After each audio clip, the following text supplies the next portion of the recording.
এই ৬০,০০০ বাহিনী নিয়ে ৬০,০০০ বাহিনী নিয়ে হস্তি বাহিনী নিয়ে আবরা মুজদালিফায় পৌঁছে আব্দুল মুত্তালিবের ৭টা উট গ্রেফতার করলো খাওয়ার জন্য।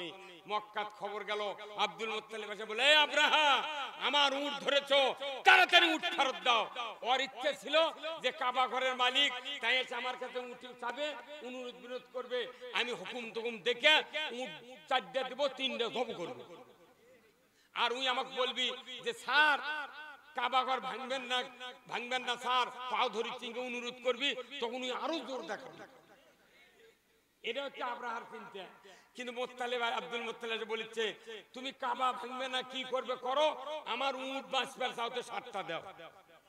আল্লাহু আকবার।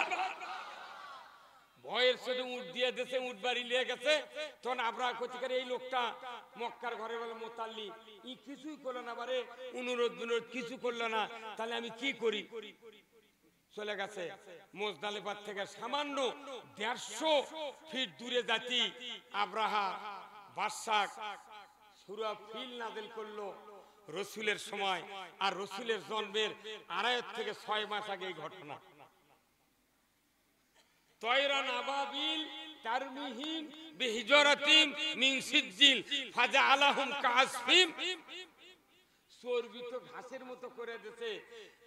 এই আবাবিল পাখির মুখত এক পাথর ছুটটা না, ২ পাও দুইটা জিটি ফেলে দিয়েছে, হাতির মাথাতে ঢুকে পাছা দেবার হয়ে গেছে। এই কথা কর, ৬০,০০০ বাহিনী একবার গুদ্ধ। ওই যে আব্রাহা একবার দেখাচ্ছে, এখনো মক্কার সীমানাত কোন কাফের এখনো যাওয়ার সাহস পায় না। এই বাংলাদেশে ছাত্র সমাজ কে আল্লাহ তাআলা আবাবিলের মতো পাঠিয়ে দিয়েছিলেন। কথা ঠিক কিনা? হ্যাঁ, এক পুলিশের বেটাটা গুলি খায় মরছে, উনি আবার আরেকজনক মারছে, তে মানছে ওটি কথা, তুই জাঙ্গা মারুছু, তোর বেটাও মরিছে। কথা ঠিক কিনা? আল্লাহ পুলিশের বেটা শাহাদাতের মর্যাদা দিয়েছেন, যেরকম আল্লাহু আকবার। তাহলে এই রহমত আল্লাহর রাসূল বললেন, সেদিন বেশি দূরে নয়, সেদিন বেশি দূরে নয় যেদিন দেখবে সানা থেকে হাজরামউত পর্যন্ত ষোড়শী যুবতী সোনার অলংকার নিয়ে একা একা যাবে আসবে, কোন ধর্ষকের চোরের ডাকাতের ভয় থাকতে পারে না।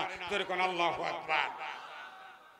এই কথা শুনে খাব্বাব খুশি হলেন, আর রাসূল এই বক্তব্য দিলেন, শুনলেন কে? আল্লাহ বললেন, জিবরাইল, রাসূলের ১৩ বছর পূর্তি প্রায়, মুহূর্তকাল দেরি করো না, আমার কাছ থেকে সূরা বনী ইসরাইলের একটা দোয়া, একটা আয়াত নিয়ে রাসূলকে জানিয়ে দাও। জিবরাইল সাল্লাম আসলেন, রাসূলের সামনে বললেন, ওয়াকুর রাব্বি আদখিলনি মুদখালা সিদকিন ওয়া খুরজনি মুখরাজা সিদকিন ওয়াজআলনি মিন লাদুনকা সুলতানান নাসীরা। এই নির্যাতন, এই নিষ্পেষণ, এই মামলা হামলা, গুম খুন, এইগুলির থেকে যদি ন্যায় বিচার যদি পেতে চান, তাহলে আমার আল্লাহ বলছেন, হে রাসূল, আপনি আমার কাছে দোয়া করুন, হে রব, আমাকে সত্যবাদীদের দলভুক্ত করুন, আর আমাকে একটা ইসলামী রাষ্ট্র দান করুন, না হয় অন্য একটা ইসলামী রাষ্ট্র দিয়ে আমাকে সাহায্য করুন। ধরে বলুন না মারহাবা। এই দোয়া করতে কে বলেছেন? আল্লাহর নবী দোয়া করলেন, সাথে সাথে আল্লাহ বলেন, মুহাম্মদ, অচিরেই আপনাকে মদিনায় গিয়ে ইসলামী রাষ্ট্র কায়েম করতে হবে। ইসলামী রাষ্ট্র ছাড়া এই পৃথিবীর জুলুম নির্যাতন বন্ধ করার শক্তি কাউরো নাই। তাহলে আপনারা ইসলামী রাষ্ট্র চান কি চান না? কারা কারা চান দু হাত তুলে দেখান। লিল্লাহে তাকবীর, নারায়ে তাকবীর। ইসলামী রাষ্ট্র হলো তামাম জুলুম নির্যাতনের হলো ঔষধ। এটা হলো 1 নাম্বার 750 এমজির ঔষধ। বাংলাদেশে নামাজ পড়েন, রোজা করেন, কিন্তু আপনার আমার ছেলেরা নামাজ পড়ে না। বাংলাদেশে সুদ চলে, যাকাত চালু হয় না, শুধু বক্তৃতা দিয়া মাদ্রাসা করে, মসজিদ করে, যত রাজনীতি করে, এইগুলি বন্ধ হবে না। আমার আল্লাহ বলেছেন যতক্ষণ ইসলাম ক্ষমতায় না যাবে ততক্ষণ সমাজের বিধি একটু ভালো হবে না। তাহলে মেন চিকিৎসা হলো ইসলাম বিজয় করা। কি করা? ইসলাম বিজয় করা। আপনি জানেন রাসূল ইসলাম বিজয় করার জন্য 27টা যুদ্ধের সেনাপতিত্ব করেছেন, কথা ঠিক কিনা? কয়টা?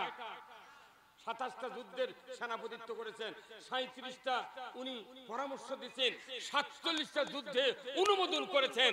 এই রাসূল তবুকের যুদ্ধের সময় কয়েকজন সাহাবী খেজুর তোলার, খেজুর কাটার, বিভিন্ন ঘোড়া তরুতাজা এই অজুহাত দিয়া তবুকের যুদ্ধে হাজির হয় নাই, কথা ঠিক কিনা? তারা রাসূলের পাশে নামাজ পড়েছেন কিন্তু যুদ্ধে যায় নাই। একদিন একটা যুদ্ধে যায়নি।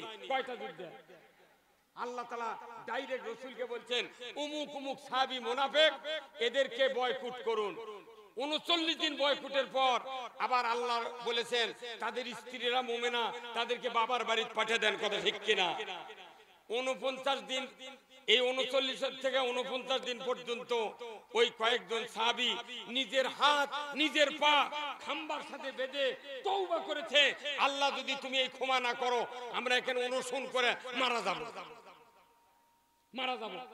39 দিন পর আল্লাহ তাআলা ওহী জানাতে সূরা তওবাতে, ইয়া আইয়ুহাল্লাযিনা আমানু আমানু কুনু মাস সাদিকিন, ও দুনিয়ার ঈমানদাররা তোমরা সত্যবাদীদের দলভুক্ত হও। তার মানে রাসূল ইসলামের জন্য যুদ্ধ করেছেন, ওই যুদ্ধের ময়দানে তোমরা যাও নাই।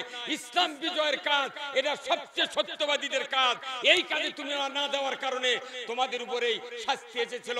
তোমরা যেহেতু তওবা করলে আমি আল্লাহ কবুল করলাম, তোমরা আবার যাও ওই সত্যবাদীদের দলভুক্ত হয়ে যাও। জোরে কোন আল্লাহু আকবার।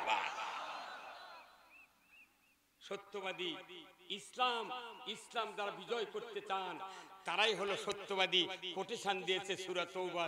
সম্মানিত সেই রাসূলের মাধ্যমে আল্লাহ তাআলা কোরআন নাযিল করে দিয়ে বললেন তোমরা যাও সত্যবাদীদের পথে। আজকে পৃথিবীতে বাংলাদেশে বিশেষ করে যতগুলি ঈমানদার আছে, আমরা ঈমানদার মানে কি? প্রত্যেকটি ঈমানদার আল্লাহর কোম্পানির সাহায্যকারী। জোরে কোন আল্লাহু আকবার। স্কয়ার কোম্পানি নাই ভাই, স্কয়ার কোম্পানি আছে না? স্কয়ার কোম্পানির অনেক মাল আছে, প্রোডাক্ট আছে। আরএফএল কোম্পানির অনেক প্রোডাক্ট আছে, সাবমার্সিব থেকে শুরু করে ধুলা ফালানোর ব্যবসা পর্যন্ত আছে না? এই যে প্লাস্টিকের হাতা দিয়ে মহিলারা ধুলা ফালায়, তাহলে মাঝখানে হাজার হাজার প্রোডাক্ট আছে। স্কয়ার কোম্পানির হাজার হাজার প্রোডাক্ট আছে, কিন্তু আল্লাহর একটা কোম্পানি আছে, তার নাম কি? ইসলাম। তার নাম কি? এই ইসলাম নামক কোম্পানির প্রোডাক্ট আছে। 1 নাম্বার প্রোডাক্ট হলো কালিমায়ে তয়্যব, লা ইলাহা ইল্লাল্লাহু মুহাম্মাদুর রাসূলুল্লাহ। জোরে কোন আল্লাহু আকবার।